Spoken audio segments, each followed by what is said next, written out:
Welcome back into the Rowdy Studio. I'm Stephen Levine. This is Tom Vandervoort. Now, Carl Edwards and Tony Stewart just laid it down at the end of 2011, basically put on a clinic during the chase in 2011. Of course, Tony Stewart came out on top.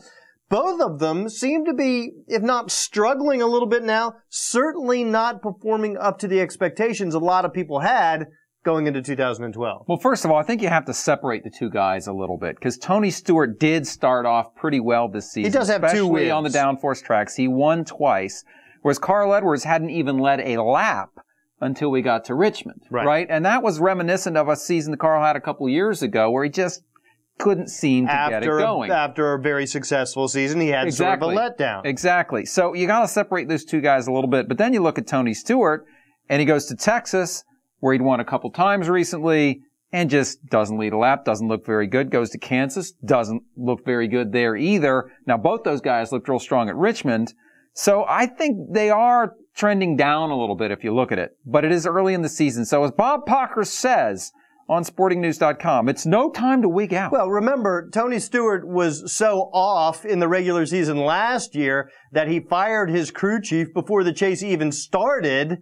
The same crew chief that he ended up winning a championship with. Remember how bad he was at the Bristol race last terrible. August? Yeah. He was awful. He was awful. So, you know, like you said, it's early yet. But here's the other point I'd like to make.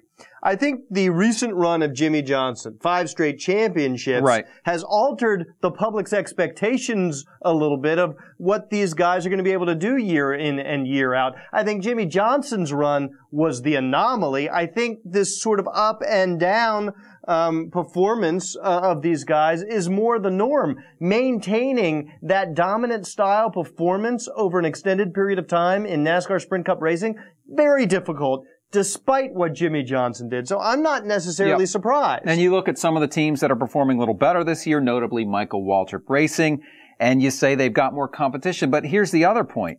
Isn't it good, in a way, that we're finding out right now what we're lacking, right? Because if you continue to run real well, other teams are changing things. The technology's always evolving in the sport. You really can't come back to the same setup to the same track year after year. It's just not going to work, as Tony Stewart himself said. Within the same season. Well, if you had an advantage at Richmond in the spring, you're not going to be able to use that same setup and expect the same advantage in the fall. You might start there, but you're not going to be able to stay there race after race after race. And so that's what, say, Tony Stewart has found out. Carl Edwards has 2 teammates who are running pretty well.